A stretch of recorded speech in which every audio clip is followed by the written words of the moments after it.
Okay, imagine this. Taking a mathematical tool, one that was originally designed to, clean up fuzzy signals. Right, like noise in a transmission. Exactly. Mm. The kind of tech that helps your phone understand your slightly mumbled words. And then using that same logic to trick and understand the hidden patterns in our own lives. Hmm. We're talking about potentially getting some real insight into everything from our personal journeys, uh, maybe even the basic code of biology itself. That's quite a leap. It's like looking for a hidden architecture in what just seems like day-to-day chaos. It is. Think about it like trying to decipher a hidden message.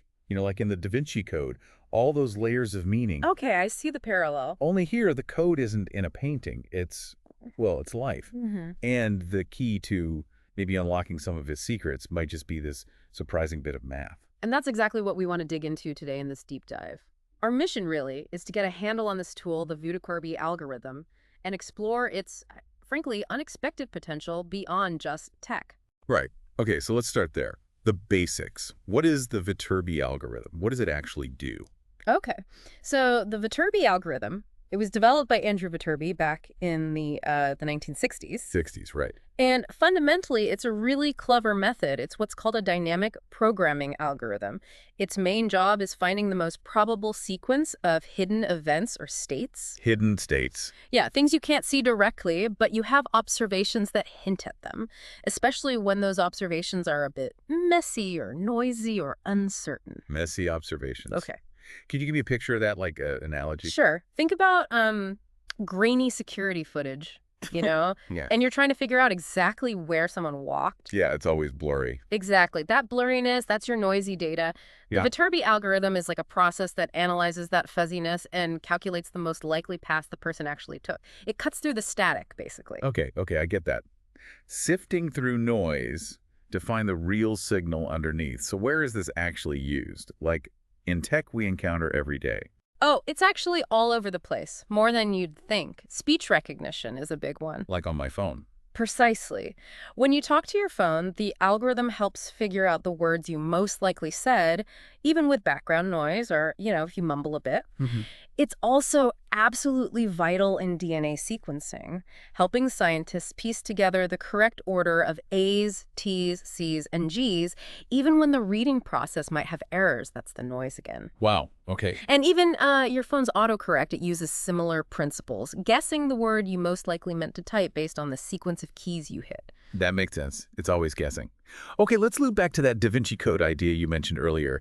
Yeah. What's the deeper connection there? It's more than just hidden stuff, right? Yeah, I think the resonance is, well, it's the idea that just like Leonardo da Vinci might have hidden layers of meaning, anatomical details, maybe even cosmic ideas within his art, life itself can often feel layered, complex. Like there's something going on beneath the surface that isn't immediately obvious. Right, that feeling that things are more complicated than they seem, maybe even a bit encrypted, that there's a deeper logic we're missing sometimes. Exactly that feeling. And the Viterbi algorithm, viewed this way, offers a kind of framework, a way to approach these complexities not just as random noise, but as potentially having an underlying structure, a most probable sequence of events that could maybe explain what we're seeing. So even when things feel totally chaotic, there might be a coherent story underneath it all, waiting to be found. That's a great way to put it, yeah.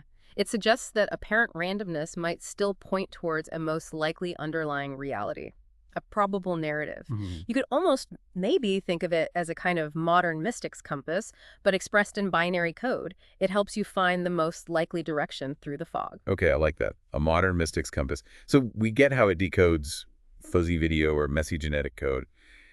How does this possibly translate to something as human as biology, our memories, the meaning we make? Okay, let's take biology first. We touched on DNA sequencing. Think of your genome as this incredibly long text. Errors, mutations can creep in during copying, that's the noise. Algorithms using Viterbi-like logic help scientists reconstruct the most probable original sequence. So finding the intended message despite the typos. Essentially, yes. Identifying the most likely biological truth from the imperfect data they actually have. Okay, DNA makes a certain kind of sense. But memory, that feels so subjective. How can an algorithm relate to that? Well, think about how memory works. It's not like hitting play on a perfect video recording, is it? Definitely not. Mine feels more like snippets, feelings. Exactly. Memories are reconstructions. Yeah. And they get influenced heavily sometimes by our emotions, our current beliefs, just the passage of time. Right, they can get distorted. They can. Yeah. So when we recall something, it's often not crystal clear. It's more like trying to piece together that blurry footage again. Our brain is constantly, unconsciously maybe, trying to build the most coherent, the most likely story of what happened based on the fragments it has. Ah, okay. I'm starting to see the connection now. So when we do things like therapy or even just serious self-reflection, what's happening there in this Viterbi sense? Well, in a way, you could argue we're running a kind of internal Viterbi process. Really? Yeah.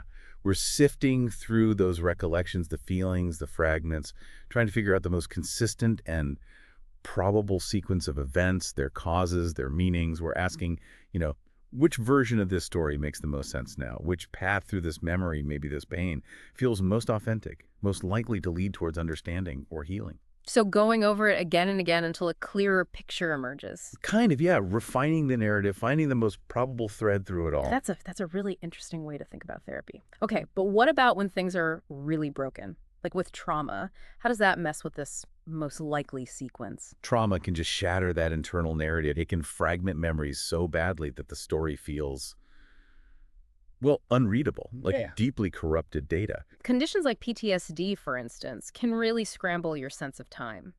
Past events feel like they're happening now. The emotional meaning gets completely distorted. It makes finding a coherent sequence incredibly difficult. So the healing process, then, is it about trying to reconstruct that sequence, to fix the corrupted data? You could definitely frame it that way. Yeah. Healing, in this light, becomes a form of intense signal processing, trying to find the most coherent, the most probable sequence of self again. It's about piecing together identity experiences in the aftermath.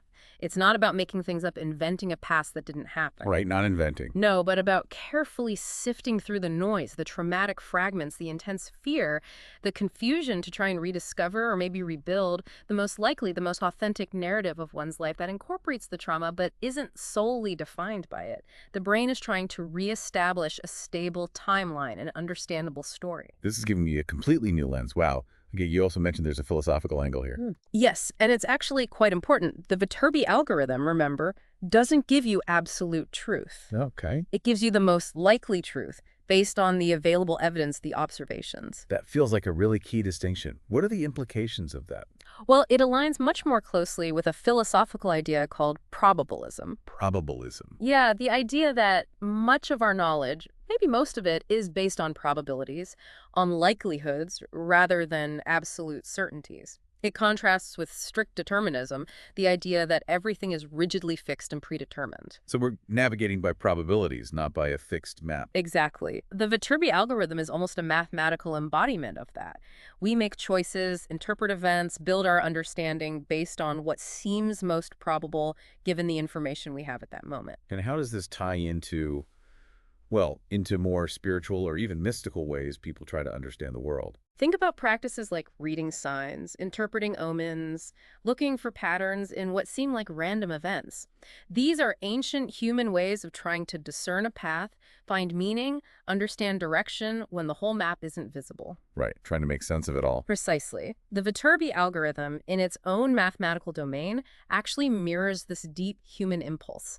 The desire to find the most probable path, the most likely meaning, even when we're dealing with uncertainty and incomplete information.